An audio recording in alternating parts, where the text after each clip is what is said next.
दोस्तों, कहानी का सेकंड भाग। और ईश्वर से प्रार्थना कर रही थी कि वह मुझे किसी तरह से यहाँ से निकलवा दें, लेकिन शायद ऐसा होना नामुमकिन था। कई घंटे में ऐसे ही उस कमरे में बंद रही। रात के समय फिर से कमरे का दरवाज़ा खुला और इस बार कोई दूसरा आदमी मेरे कमरे में आया। मैं यह देखकर हैरान थी कि मेरे बदले में पैसे तो किसी और ने दिए थे, तो फिर आदमी कौन है और यह अब मेरे साथ क्या करने वाला है।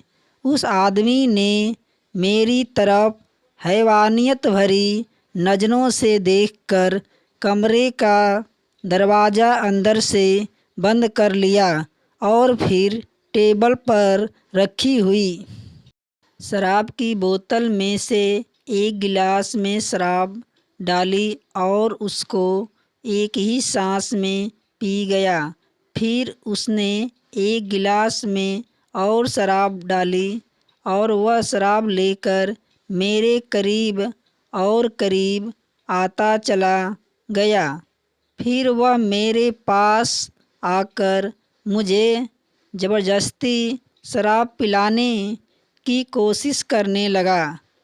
मेरे मना करने पर उसने अपने एक हाथ से मेरा मुंह पकड़ा और ज़बरदस्ती मेरा मुंह खोलकर उसने उस गिलास के सारे शराब मेरे मुंह में उड़ेल दी और वहीं पर उसको फेंक कर वह मेरे साथ हैवानों की तरह ज़बरदस्ती करने लगा। शराब के नशे में मुझे कुछ भी समझ नहीं आ रहा था कि आखिर मेरे साथ हो क्या रहा है। यह आदमी भी पहले वाले आदमी की तरह मेरे जिस्म को छलनी करके वहाँ से चला गया। मैं शराब के नशे में इतना ज़्यादा डूब गई थी कि मुझे इस समय अपने दर्द का भी एहसास नहीं हो रहा था। जब सुबह मुझे होश आया और मैंने अपनी हालत देखी तो मैं घबरा गई। मैंने जल्दी से अपने कपड़ों को समेटा और वहाँ पर बैठकर बुरी तरीके से कांपने लगी। इतने में ही फिर से दरवाज़ा खुला है और मैं दरवाजे की आहट से ही डर के मारे थर-थर काँप रही थी। लेकिन मैंने जब सामने देखा तो वहाँ आदमी की जगह एक लड़की खड़ी हुई थी। उसके हाथ में खाने की थाली थी। वह मेरे पास अंदर आई और उसने मुझे खाना देते हुए कहा, घबराओ मत, मैं तुम्हें कुछ नहीं करूँगी। लेकिन यहाँ पर जो भी कोई लड़की आती है उसका यही हाल होता है। अब तुम्हारी मर्जी है कि तुम रो रो कर चिल्लाकर अपनी मुश्किलें और ज़्यादा बढ़ाना चाहती हो या फिर इन लोगों की बात मानकर अपने दर्द को कम करना चाहती हो। मैं बस उस लड़की की बातें सुने जा रही थी, लेकिन मेरे दिमाग में इस समय ना जाने क्या चल रहा था। मैंने तकरीबन 2 दिन से कुछ नहीं खाया था, इसलिए उस खाने को मैंने जल्दी खा गई, क्योंकि अगर मुझे अपनी जान बचानी है तो मुझे उसके लिए खड़ा होना पड़ेगा।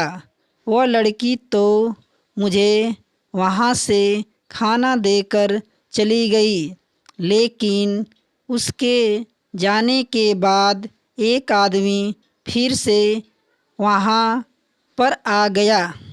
लेकिन उसके जाने के बाद एक आदमी फिर से वहाँ आ गया, लेकिन इस बार मैंने मन में ठान लिया था कि मैं बस अब और इन लोगों के जुल्म नहीं सहने वाली।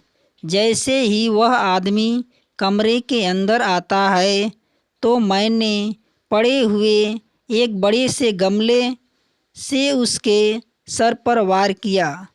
उसकी वजह से उसके सर से बहुत सारा खून निकलने लगा। तभी मैं जल्दी से दरवाज़ा खोलकर वहाँ से भागने लगी। कुछ लोगों ने मुझे पकड़ने की कोशिश की, लेकिन जब उन्होंने देखा कि अंदर वह आदमी खून से लथपथ है तो वह उस आदमी की तरफ भागे। मैं मौके का फ़ायदा उठाकर वहाँ से भागने की कोशिश की और भागते भागते सड़क पर चली गई। मैं सड़क पर भी बेतहाशा बस भागे जा रही थी और वो लोग मेरे पीछे पीछे भाग रहे थे। मैंने सामने देखा कुछ पुलिस वाले खड़े हैं। मैं जल्दी से भागकर वहाँ खड़ी हुई पुलिस की तरफ चली गई। पुलिस वालों ने मेरी हालत देखकर मुझसे कुछ पूछा, लेकिन मुझे उनकी भाषा समझ नहीं आ रही थी। जो लोग मेरे पीछे भाग रहे थे वे मेरे पास आगे और फिर मैंने पुलिस वालों से उन लोगों की तरफ इशारा करते हुए कहा कि इन लोगों ने मुझे बंदी बनाकर रखा हुआ है और मेरे साथ गंदा काम कर रहे थे। लेकिन पुलिस वाले मेरी भाषा समझ नहीं पा रहे थे कि जो लोग मेरा पीछा कर रहे थे ना जाने उन्होंने पुलिस वालों से क्या कहा कि पुलिस वालों ने उन लोगों को पकड़ने की बजाय मुझे ही पकड़ लिया और अपने साथ गाड़ी में बैठाकर न जाने मुझे कहाँ ले जाने लगे।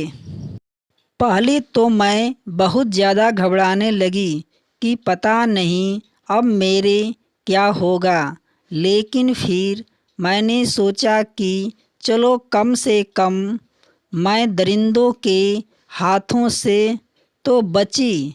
फिर वह पुलिस वाले मुझे लेकर स्टेशन गए और वहाँ पर एक कमरे में बंद कर दिया। वह लोग मेरे साथ बहुत ही अच्छे बर्ताव कर रहे थे और अगले दिन मुझे एक दूसरी जेल में ले जाकर बंद कर दिया। फिर मुझे किसी ने बताया कि मेरे ऊपर यह इल्ज़ाम लगाया गया है कि मैं वहाँ से चोरी कर कर भाग रही थी और मैं एक आदमी को जान से मारने की कोशिश की, जिसकी वजह से मुझे यहाँ पर जेल में बंद करा दिया गया है। जब तक मेरी सज़ा पूरी नहीं होगी तब तक मुझे यहीं रहना पड़ेगा। मैंने ऊपर वाले को धन्यवाद दिया कि कम से कम वह सब हैवानियत तो नहीं झेलनी पड़ेगी। उसके बाद मैं जेल में वहीं रहकर ईमानदारी के साथ काम करती हूँ, अपनी ज़िंदगी बिताने लगी। मैं इस समय जेल में रहकर भी खुश थी, क्योंकि इससे पहले जो ज़िंदगी मुझे मिल रही थी वह ज़िंदगी नर्क से कम नहीं थी। यदि हमारी कहानी अच्छी लगे तो लाइक, शेयर, सब्सक्राइब अवश्य करना।